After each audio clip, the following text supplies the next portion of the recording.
a delight it is to have you on. Your performance in this movie is remarkable. Remarkable. Thank you. And congratulations, you're getting all kinds of accolades for your performance and the movie as a whole. You play the character of Pansy. I do. Who might be described as we saw in the clip, as a bit of a difficult woman. Just a bit. Just a bit. She lashes out at pretty much everyone around her, including perfect strangers. I found her quite relatable, honestly. The thing is, a lot of people do. I've been getting a lot of people saying that's my mother, lots of mother-in-laws, by the way. Oh, yes. That's my mother-in-law, that's my auntie, that's my friend. A few people have professed to being her. Oh, really? Yeah. And I'm like, you're too self-aware. She's not self-aware. You know. She thinks she's nice. Of course she does. Yeah. But that's a real testament to your performance in this, because a character like that would possibly be hard to want to follow along and relate to and watch, but you make her so vulnerable and raw and captivating. Right, thank you. Yeah, well, it's true. This has continued a decades-long relationship with Mike Leigh, who's an incredible filmmaker. You were nominated for an Oscar for your performance in his other movie, Secrets and Lies. And you got a little bit of buzz going on right now for this movie, too, I might say. He has a really interesting creative process. You're not handed a script and asked if you want to be part of it. You're part of the collaboration process from the very beginning. Yeah, oh, totally. He'll call you or email you and say, I'm doing a film. I don't know what it's about. I don't know what you'll be playing in it. But we're going to have fun. And you go, yes, of course. I love that. I love being terrified. You know. Is he just trying to trick you into writing it for him? Yeah, no, it's a really sort of creative, collaborative, rewarding experience, because you know, he respects you as a creative artist, you know, and not just an interpreter of his vision. So you really do work on it with him. I heard that he asked you to write down 100 people that you knew with all these different characteristics, and you made a list. Or did you do that on your own? Oh, no. He always says at the start of every project, he'll say, I want you to bring in a list of people you know from real life. And you go in. I mean, I had over 100 on my list, but he doesn't ask for 100. But he wants more than 5 or 10.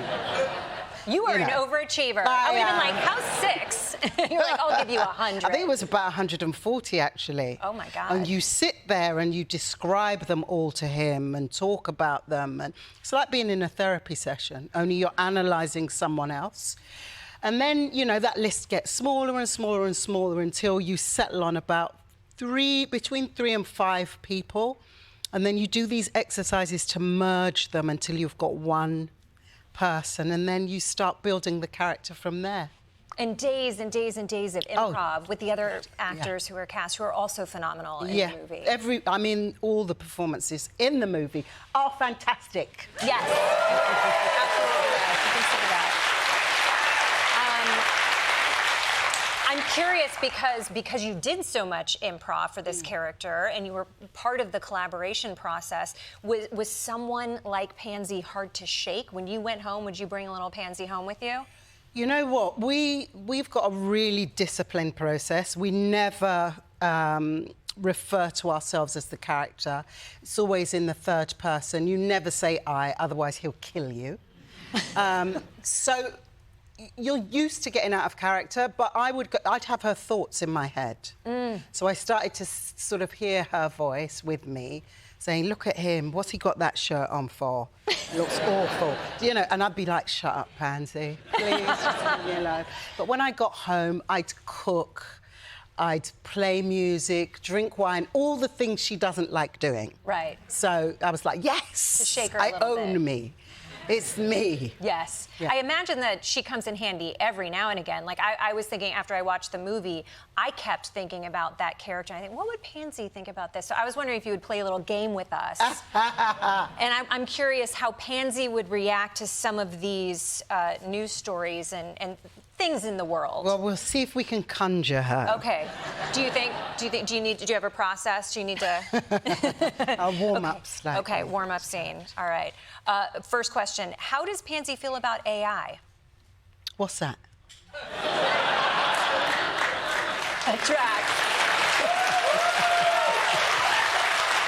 That tracks. What does Pansy think about congestion pricing? It's disgusting. It's another way to get money out of people. Yep. If people stayed inside, we wouldn't have the problem in the first place. So maybe there should be more curfews. What does Pansy think about Mark Zuckerberg's new look? I think we have a photo here. She thinks he needs to be checked into hospital straight away. Straight away. And should Marianne Jean-Baptiste get another Oscar nomination? Who on earth is that?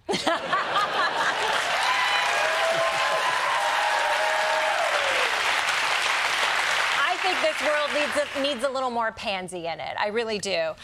What types of roles? Is there a particular role that you're dying to play? Anything you haven't done yet that you'd love to sink your teeth into? I quite like the baddies, you know, the Bond baddies, and you know, the criminal mastermind. That sort of character. Ooh, like superhero villain. Yes. Well, not quite. Yeah, but sort of. I mean, yeah. Okay. I'll have it. I'll take it. Well, the truth that you are so unbelievably talented, you could do absolutely anything you want. So congratulations on everything. Thank you so much for being here. You. It's such a pleasure.